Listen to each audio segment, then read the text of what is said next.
we pitched a show. We didn't. It's a whole fucking. It's very hard to sell a show right now.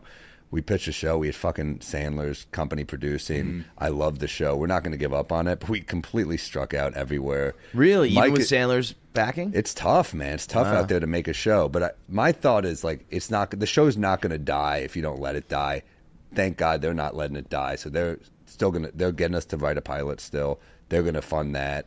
We'll see what happens. Madison, you mean? Yeah, so we'll see which is very rare. So I think we'll see what happens from there. Bless you. Thank you. I think what happens is, we'll see what we can do. It's not a cheap. It's not like a super cheap show, but it's also not insanely expensive. I wrote parts for literally 3 of my best friends.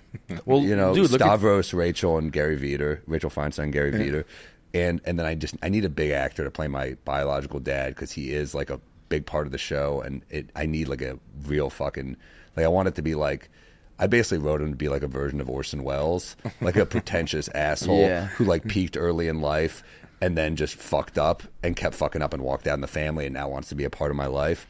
And it was hilarious watching Mike riff in every pitch because we killed in every pitch. It's just half of these favorite streamers are like, yeah, we can't. We don't have money for this. Yeah. Right. They have money for a new Hitler 6-part series, I guess. But with that story hasn't been told yet. Bro, the art on that is the funniest good. thing I've ever seen in my life. It's actually a really good series. It's Hitler. It's like him cut in half. It's a new Netflix series. Yeah. And like this side is colorized and this side's in like red and black.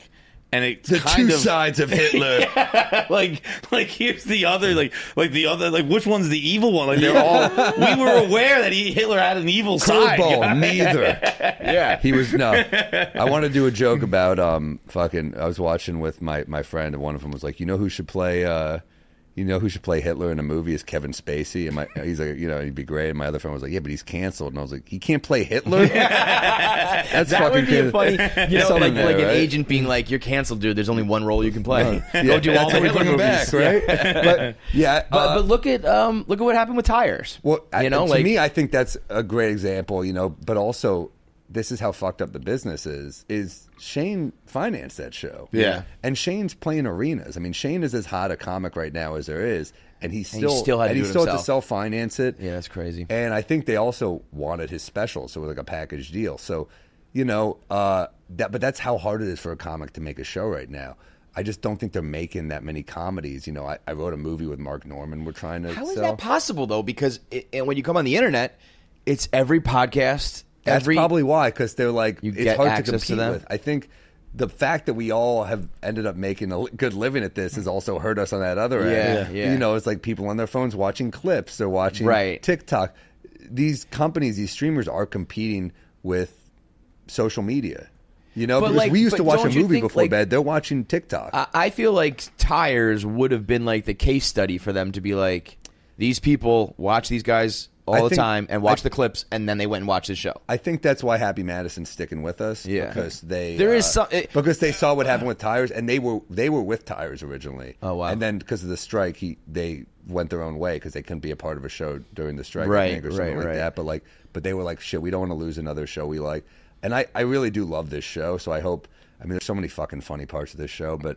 I won't give up on it. I'll put it that way. How much do you think? It'll how much exist. would it cost? It might take me a few years.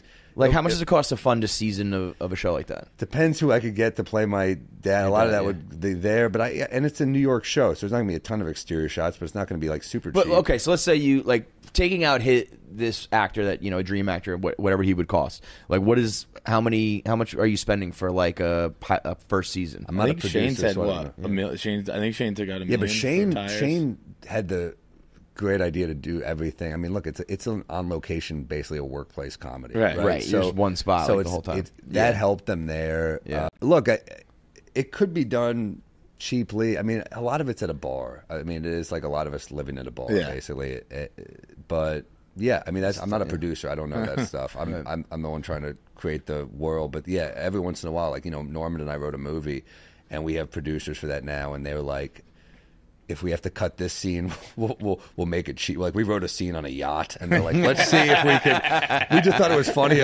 We wrote a lot of scenes that we just thought, We wrote it with Mark Norman, Noah Garden-Schwartz, and Esther Steinberg. We wrote together. And Noah wrote on Miss Maisel for a bunch of seasons and stuff. He's great at like creating a story, and it's about two struggling liquor salesmen. So I think we're going to sell that movie eventually. Movies are, I think, weirdly probably easier to get going than. It's strange that like it is Less hard investment to do it because if you're a studio, you're first of all you're buying a good product.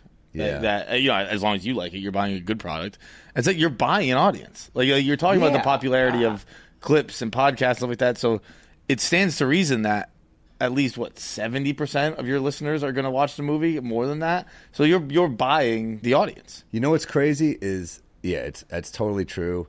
Also, the executives are just in and out. Like Mike would make a joke in every pitch meeting where he would go, we just got some great notes from our Uber driver. He used to be a network exec. And it got like a really nervous laugh. The Amazon person we pitched to quit. The Hulu exec we pitched to got fired. So it's like two people. It's only a few months ago. So then it goes to the back of the pile or whatever. So who knows? No, I mean, it just means it's a new person. So we can maybe even repitch it. Who knows? But I think the Amazon person left because they just weren't making comedies. They don't make that many comedies. I don't get why there's this like. I think they're all losing money. I think streaming is the only thing, but it's not working. It's like everybody's almost complaining about there's no more Superbads and Will Ferrell type movies and the comedy is dead and blah blah blah. But it's like, but I think comedy audiences are bigger than ever. So why the fuck is it not working? Like everybody just go watch the movies or go stream the whatever, because if you want that genre to like exist, you have to make it worth the executive's while. Yeah, you know what I mean? Everybody listens to these podcasts. Now everybody watches the specials. Everybody has their favorites. And if they go outside specials of are that, cheaper to make though. Even if it's a big comic, they're paying less than they'd be spending on a movie, and those do really well. I think Netflix. Yeah, so maybe that's it. Maybe it's like you guys need to like stop doing so much stand up. Yeah, well, no, I think get also you too easily. Netflix So can invest not that much money in a stand-up special, and it'll still trend and do well because they've got that audience. But I do think like it's tough because I think the movies we grew up loving are kind of gone. Yeah. Like I think a movie now will be either dirt cheap or like the Avengers. Blockbuster. Yeah. There's no middle ground, and I kind of love those like $20 to $60 million like thrillers. I always said that with.